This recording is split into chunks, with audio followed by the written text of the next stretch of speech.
Okay, so how are you doing? This is my first time using the GoPro, so I used to use my trusty phone for my videos, but I want to try using GoPro because I can get more hours on it. My phone battery always dies. So what I'm working on today is a Fusee clock. And what is a Fusee clock, or Fusee clock? It's a French word. Fusee clocks have a way for the clock to regulate the amount of power that is transferred to the escapement in a more even way than normal clocks. Normal clocks, when you wind the key, when you wind the arbor, the mainspring is really wound tight and it's strong at first, and then it gets weaker as it winds down. With the cones of the Fusee movements that you can see here, they maintain a regular amount of force on the escapement throughout the entire wind, and that is supposed to make them more accurate, and they're certainly more expensive as a result of that. So in any way, you can see that there's a cone, there's two cones in this clock, and two barrels and two cones, because this is a double Fusee. It has a time cone, a time side, and a strike side. So what happened was, I sold this clock to a friend. Well, I don't know if he's a friend, but I sold this clock, and I had refurbished the clock, the movement, took it apart, cleaned it, oiled it, did everything, sold it to somebody, and when he got it home, he wound it for the first time, and the cable broke. This is the cable. And so as a result of that, he brought it back, and I'm going to disassemble it and put it back together with a new cable or a new catgut, whatever I happen to get. And I wanted to videotape that process so you could see what happens with a Fusee clock.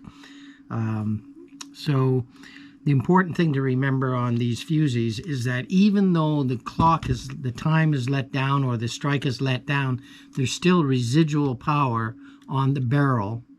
And if you let it run out of time, or let it run out of strike, so that the cable's relaxed, there's still residual power here. So if you take this plate off, it's going to explode. So you have to then, after you let down the power there, you have to let it down here by carefully using your letdown key, which I've already done. I put the letdown key here, and I've reduced it. See, there's no power on either one of these right now. They're both loose, and I did that off camera. So I'm about to start taking things apart. And I always use my overhead glasses because I'm not blind, but I'm old and blind, and it's just easier for me to see things. Wow, this is loose. Wow. I don't understand why that's so loose. I wonder if that's the right screw.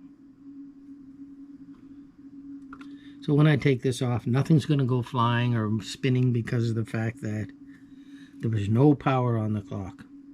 Most important thing to remember, no power. I'm just inspecting the suspension spring to make sure it's okay.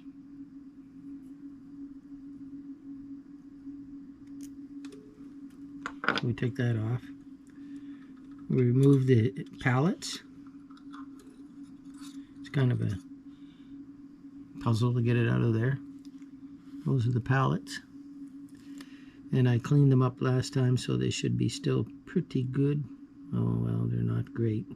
I thought I had those better shape than that. And I want to remove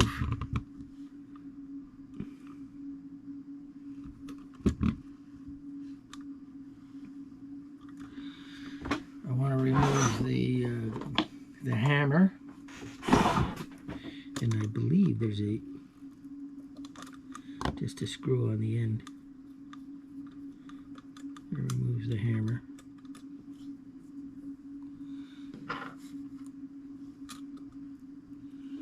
And that's the hammer.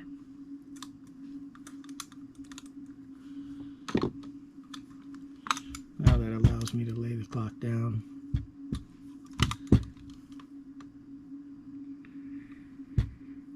Okay.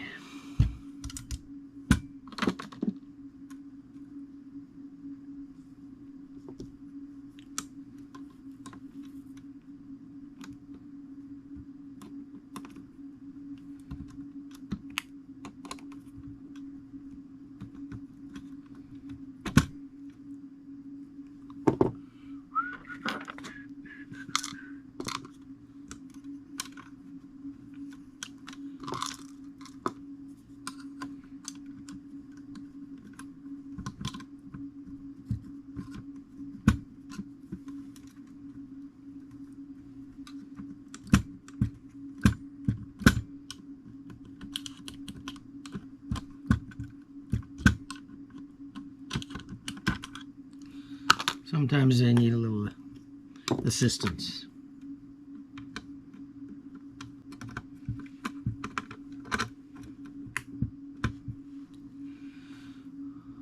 I don't think it matters which side these go on, so I don't have to separate them.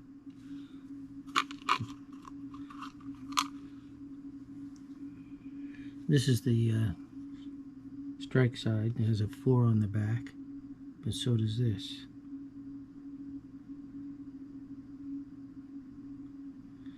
They're both identical, except one has, the time side has a dot.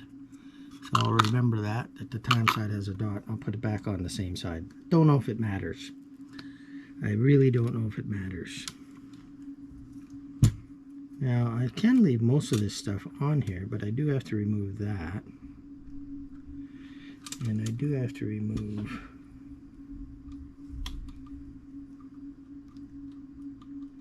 that. So I'm going to remove the rack counting device.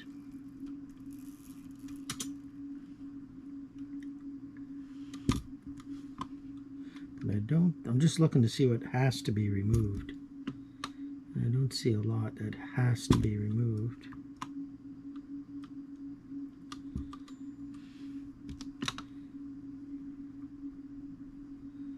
Maybe I will take the rack off.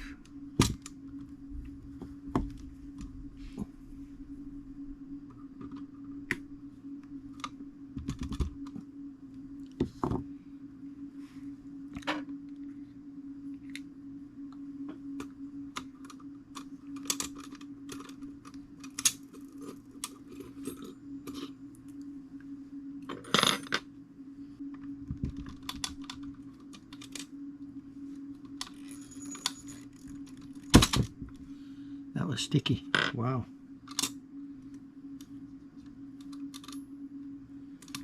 That does not need to come off. Okay. Now for the delicate part, I gotta get that little pin out.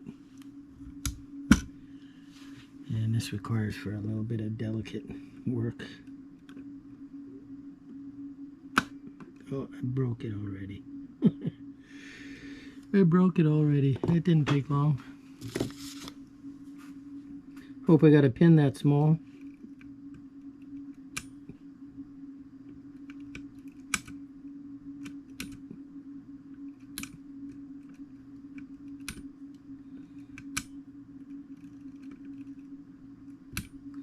Come on.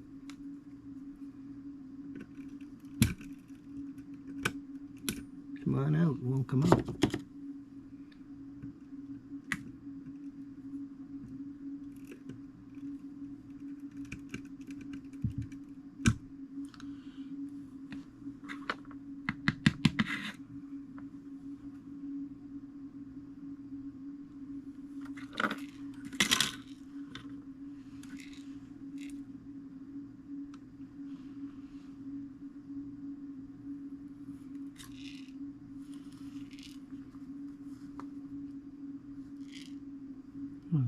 Seem to have lost it.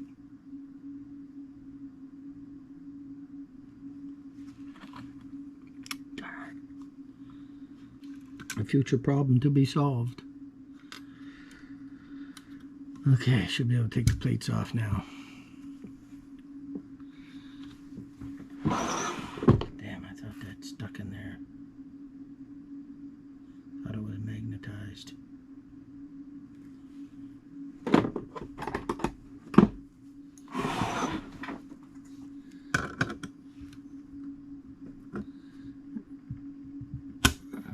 Should use.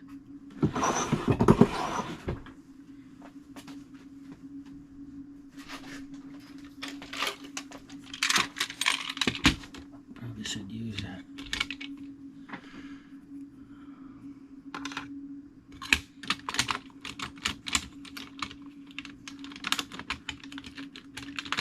It's taking me a half hour to find the right size. Okay, maybe not.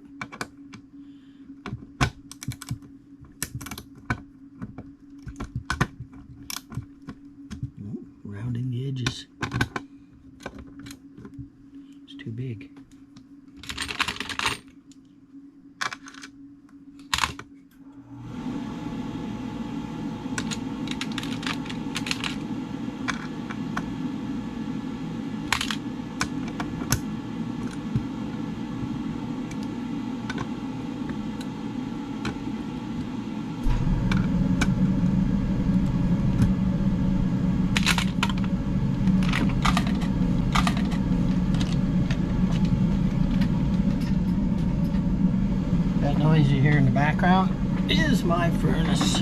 It is winter here. Right now it's December 14th, so it's winter. And the furnace is going to come on once in a while. I'm stuck down in the furnace room. Okay, see if we can move this off. Okay. This is really all I wanted to accomplish today, is to get this off and analyze everything. One of the wheels has fallen out. Its position. I like to take a picture. I like to know where everything goes. But essentially,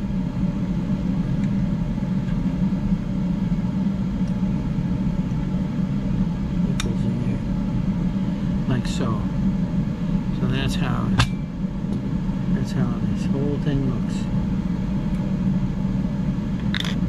Take that out. Okay. We're going to test these for trueness on the lathe. We'll do that in the next video. And we'll keep these sides separate so we know which side is which. I believe I already have them marked.